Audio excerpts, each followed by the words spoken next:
Red Vial Inca o Capacñán. Los caminos incaicos fueron construidos para integrar a las diversas regiones y ciudades del Tahuantinsuyo, estableciendo una comunicación permanente entre estas y la capital imperial, donde residía el Inca.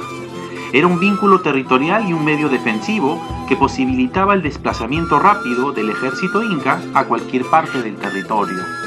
Esta red vial o Capacñán de los incas, como vemos en el mapa, ocupó los países Colombia, Ecuador, Perú, Bolivia, norte de Chile y Argentina. Estos caminos preferentemente estaban hechos en piedra. Esta red conectaban todas las regiones del Tahuantinsuyo y estas organizaban y ordenaban a todo el Tahuantinsuyo. Muchos de estos caminos fueron heredados por los Wari, los cuales son considerados el primer gran imperio del antiguo Perú. Ellos iniciaron esta construcción. Los Wari se estima que construyeron alrededor de 44.000 kilómetros y los incas lograron extender ampliando a 16.000 kilómetros más dicho camino, obteniendo un aproximado total de 60.000 kilómetros de recorrido. Esta red vial entonces se constituye como una fuente de comunicación importante en el antiguo Perú. Veamos ahora algunas de las características del Capacñán. El Capacñán, o Caminos del Inca, como se le llama en la actualidad, eran, según la versión de los cronistas, los mejores de la antigüedad. Así se le compara con las culturas tanto de Asia como de Europa.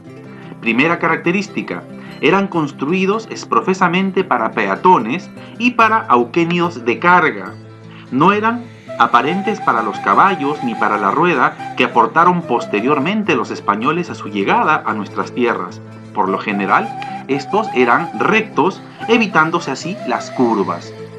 Segunda característica, los ayllus y las comunidades estaban encargadas del mantenimiento y cuidado de los caminos y el funcionamiento estatal, que supervisaba la conservación de los mismos, y la persona responsable de este mantenimiento y cuidado se le denominan el Hatuñán Camayoc.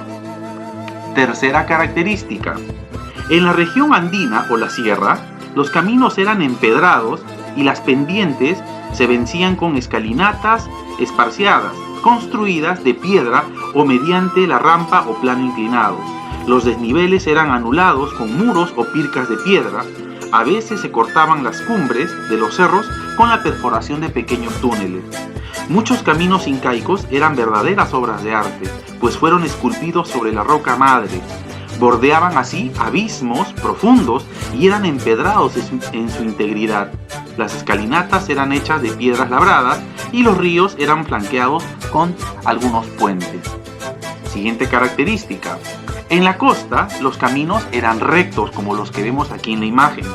Sobre el desierto costero, los caminos estaban señalizados con estacas, alineadas en los bordes para que el caminante no pudiera extraviarse.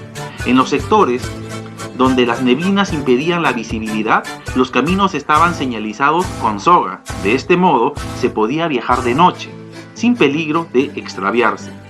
Sobre los valles costeños, los caminos eran estrechos y estaban construidos con adobones, a diferencia de los andinos que estaban hechos en piedra.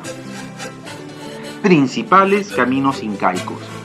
La ciudad del Cusco era el centro desde donde partían todos los caminos del Inca. Como vemos en la imagen, aquí en la flecha, Cusco, al ser la capital, pues era la principal ciudad, la cual va a direccionar en camino a los cuatro suyos cada uno de estos caminos.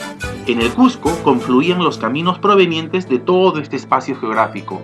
El Capacñán Inca, además, estaba conformado por dos caminos principales que recorrían el imperio longitudinalmente. Uno por la costa, aquí lo vemos, ¿no?, paralelo al Océano Pacífico, en color verde, y otro por la sierra, en un color rojo.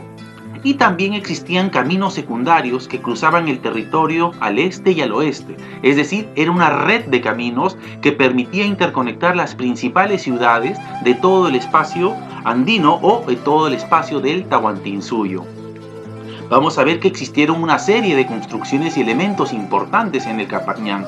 Tenemos entre ellos los puentes, que fueron de tres clases: puentes fijos, puentes colgantes y puentes flotantes. En el primer caso, los puentes fijos eran construidos de piedra y servían para cruzar pequeños ríos. Ahí vemos en la parte inferior una estructura, un esquema, y en la parte superior una imagen actual de uno de estos puentes que interconectaba, ¿no?, diferentes puntos utilizando la piedra. Los puentes colgantes, segunda instancia, eran las obras más admiradas de la cultura inca. Eran construidos con fibra de maguey o cabuya y madera. Cada año se renovaba para mantenerlos transitables. En cada localidad existían tejedores de puente y funcionarios encargados de la supervigilancia y buena conservación de los mismos, llamada Chacacamayoc. Fueron famosos los puentes construidos sobre el río Apurímac, de gran longitud, por donde tuvieron oportunidad de cruzar los conquistadores y merecieron ser descritos también por los cronistas. Tercer tipo de puentes, puentes flotantes. Eran los menos numerosos, y eran hechos de totora, los que se tenían que reemplazar cada 6 meses.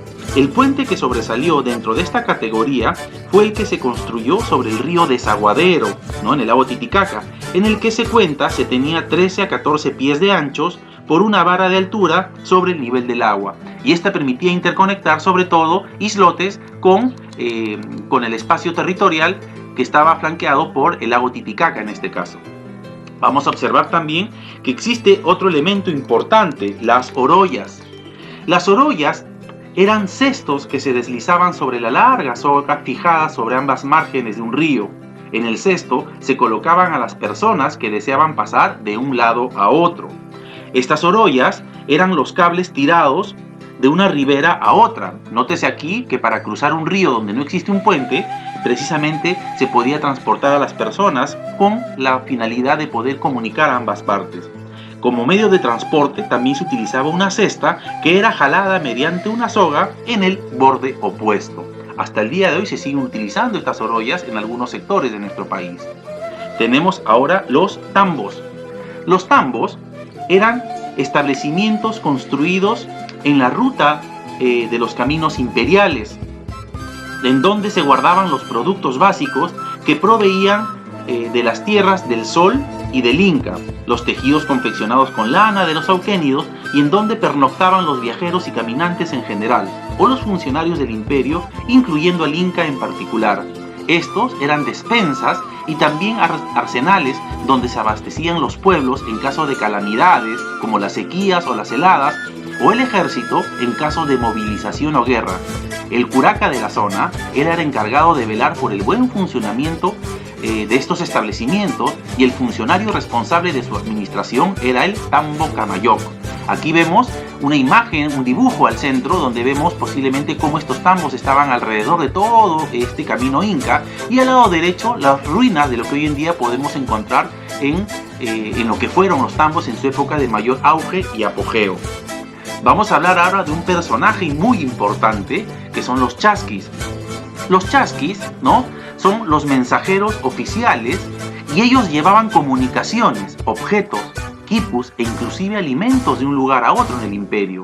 Esta misión tenía que cumplirla a la carrera, velozmente, de una posta a otra, en una distancia aproximada de 20 kilómetros por día, más o menos.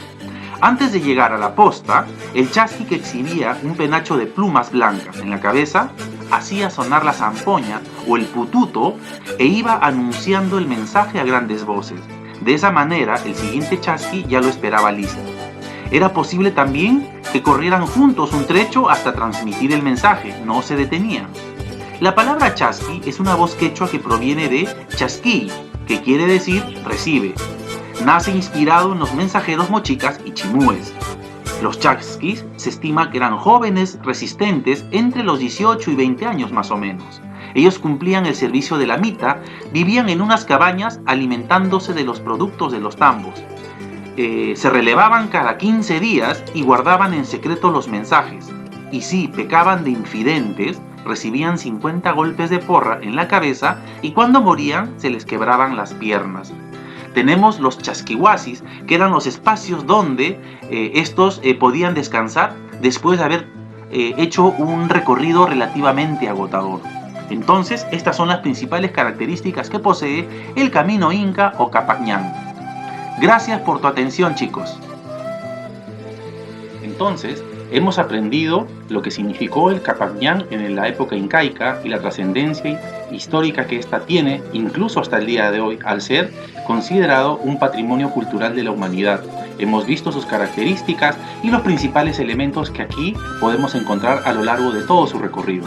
Pues bien, ahora estate atento a las indicaciones que te voy a dar para la actividad de la presente semana. Nos estamos viendo muy pronto en la siguiente sesión. Cuídense.